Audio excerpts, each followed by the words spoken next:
فاسق التاریخ میں ہے کہ معاویہ 80 برس زندہ رہا۔ اس کی زندگی کے آخری ایام میں مدینہ سے اسے جو خطوط موصول ہوئے ان میں ایک رکا تھا جن میں یہ 2 اشعار لکھے تھے: جب مرد صاحب اولاد بن جائیں اور بڑھاپے سے ان کے اعضاء بھی کمزور ہو جائیں اور بیماریاں رفتہ رفتہ ان کا معمول بن جائیں تو پھر وہ ایسی پکی ہوئی فصل بن جاتے ہیں جس کے کاٹنے کا موسم آ جاتا ہے۔ اس رکا کو پڑھ کر معاویہ نے جب اپنے جسمانی حالات پر غور کیا تو اس نے سمجھ لیا کہ واقعی میں بھی اب پکی ہوئی فصل بن چکا ہوں اور میرے کٹنے کا وقت آ پہنچا ہے۔ چند ہی دن بعد صاحب فراش ہو گیا۔ اعوذ باللہ من الشیطان الرجیم، بسم اللہ الرحمن الرحیم۔ اسلامی قصے سننے اور دیکھنے والے تمام دوستوں کو میرا سلام۔ کتاب مالی السبتین جلد اول صفحہ نمبر 278 سے یہ تاریخ لی جا رہی ہے۔ جب بیماری کا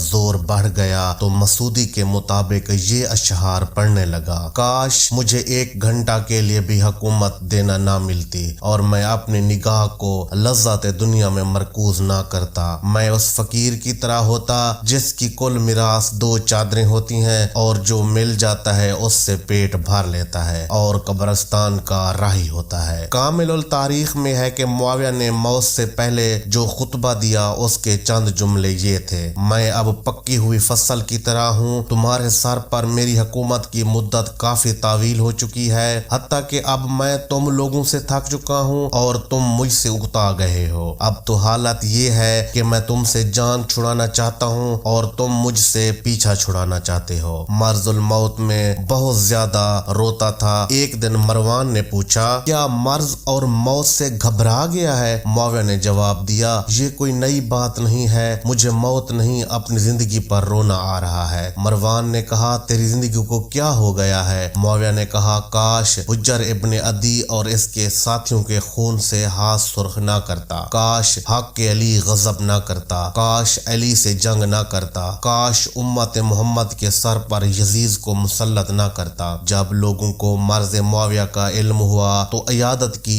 اجازت مانگی۔ معاویہ نے عمدہ سا لباس پہنا، منہ دھویا، خوشبو لگائی اور عیادت کرنے والوں کو بلا لیا۔ جب اس نے لوگوں کو دیکھا تو اپنی خافت مرض کو ہٹانے کی خاطر یہ شعر پڑھا: اپنے مصائب پر خوش ہونے والوں کو اپنے حوصلہ سے دکھاؤں گا کہ میں کبھی حوادث زمانہ کے سامنے جھکنے والا نہیں۔ انہی آنے والوں میں ایک ہاشمی بھی تھا۔ جب اس نے دیکھا کہ رسی جل گئی ہے لیکن بل نہیں گئے تو اس نے جواب میں یہ شعر پڑھ کر سنایا: جب موت کے پہنچے گڑ جاتے ہیں تو پھر کوئی طاقت سود مند ثابت نہیں ہوتی۔ جو ہی عیادت کرنے والے واپس ہوئے، معاویہ اپنے بستر پر دراز ہوا اور مر گیا۔ نکلنے والوں نے اپنے پیچھے فوراً آہ و زاری اور گریہ و بکا کی آوازیں سن لی۔ معاویہ کے اس مرض موت میں یزید شام میں موجود نہ تھا بلکہ وہ مقام حواری میں شکار و تفریح میں مشغول تھا۔ معاویہ نے وصیت کی اور ضحاک ابن قیس اور مسلم بن عقبہ مروی کے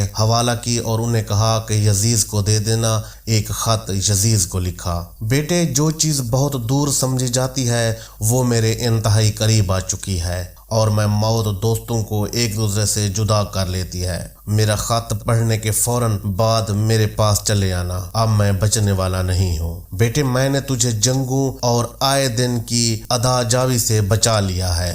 میں نے تمام معاملات تیرے لیے آسان بنا دیے ہیں، تمام دشمنوں کو تیرے سامنے جھکا دیا ہے، تمام عرب کی گردنیں خم کر دی ہیں، تیرے لیے وہ کچھ جمع کر دیا ہے جو شاید ہی کوئی باپ اپنے بیٹے کے لیے جمع کر سکے۔ اب اہل حجاز کا خیال رکھنا، تیری بنیاد اور اصل وہی ہے۔ ان میں سے جو تیرے پاس آ جائے اس کی عزت کرنا، جو نہ آئے ان کا بھی خیال رکھنا۔ اہل عراق پر کڑی نظر رکھنا، اگر یہ لوگ روزانہ بھی گورنر بدلنے کا مطالبہ کریں تو ان کا یہ مطالبہ پورا کرنا، کیونکہ ایک گورنر کا تبدیل کرنا اس بات سے کہیں زیادہ مناسب ہوگا کہ تیرے خلاف 1,00,000 تلوار علم کر لی جائے۔ اہل شام کا خاص خیال رکھنا، یہ لوگ تیرا وقار، تیری پناہ گاہ ہیں۔ جب کبھی کوئی دشمن سر اٹھائے انہیں اہل شام سے مدد لینا۔ جب مقصد پورا ہو جائے تو اہل شام کو فوراً واپس اپنے شہروں میں بھیج دینا۔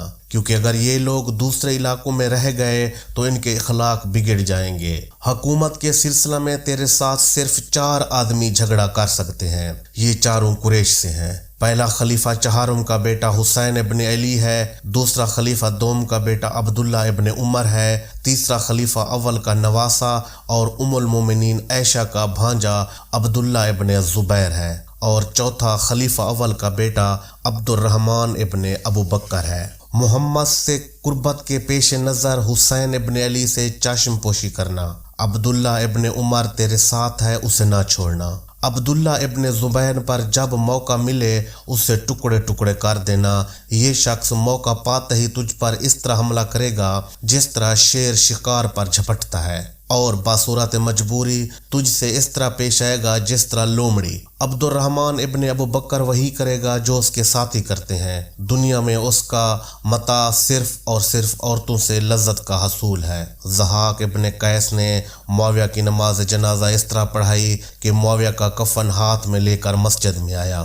لوگوں کو بتایا معاویہ مر گیا ہے، یہ اس کا کفن میرے ہاتھ میں ہے، ہم اسے کفن میں لپیٹ کر دفن کر کے اسے اس کے اعمال کے سپرد کرنے والے ہیں، کوئی اس کے جنازے میں حصہ لینا چاہتا ہے تو آ جائے۔ جب یزید شکار سے فارغ ہو کر واپس آیا تو معاویہ دفن ہو چکا تھا۔ یزید کے پاس آنے والوں کی سمجھ میں نہیں آ رہا تھا کہ یزید کو معاویہ کی تعزیت کریں یا حکومت کی مبارکباد دیں۔ عبداللہ ابن حمام سلولی آگے بڑھا اور کہا، اے امیر معاویہ، اپنی منزل پر چلا گیا ہے، اب اس پر افسوس اور اس کے سوگ سے کچھ ہاتھ نہ آئے گا۔ یہ دنیا کا دستور ہے، تخت حکومت آپ کا منتظر ہے، آپ اپنی جگہ سنبھال لیں۔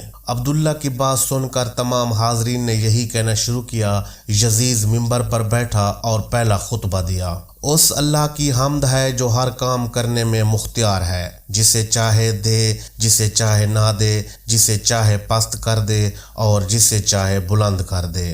معاویہ ابن ابو سفیان کو جب تک اس نے چاہا اس کی رسی در ازا کی رکھی، اور جب چاہا اس کی زندگی کی رسی کو کاٹ دیا۔ میں نہیں کہتا کہ وہ برا نہیں تھا، اب اللہ کے پاس پہنچ چکا ہے، اگر اسے معاف کر دے تو اس کی رحمت ہے، اگر اسے عذاب دے تو گناہوں کا خمیازہ ہوگا۔ اس کے بعد حکومت میرے حوالے کی گئی ہے۔ اس کے بعد منبر سے اترا، تخت حکومت پر بیٹھا اور اپنے گورنروں کو یہ خط لکھا، یزید کی طرف سے فلاں گورنر کو اما بعد معاویہ اپنی زندگی تک رہا اور اپنی مدت میں فوت ہو گیا۔ اب تیرے لیے ضروری ہے کہ اپنے تمام اہلیان، خواہ بڑے ہوں یا چھوٹے اور نیک ہوں یا فاجر، ہر ایک سے فردن فردن ہمارے لیے تجدید بیعت کر، ان سے ہماری اطاعت کا عہد اور ہماری حکومت سے وفاداری کا پیمان لے، اور یہ کسی رخصت اور نرمی کے بغیر انتہائی سختی اور شدت سے ہونا چاہیے۔ والسلام۔ یزید کے گورنر ولید کو اس عمومی خط کے علاوہ ایک اور خصوصی رکا بھی لکھا، حسین، عبداللہ ابن عمر اور ابن زبیر کو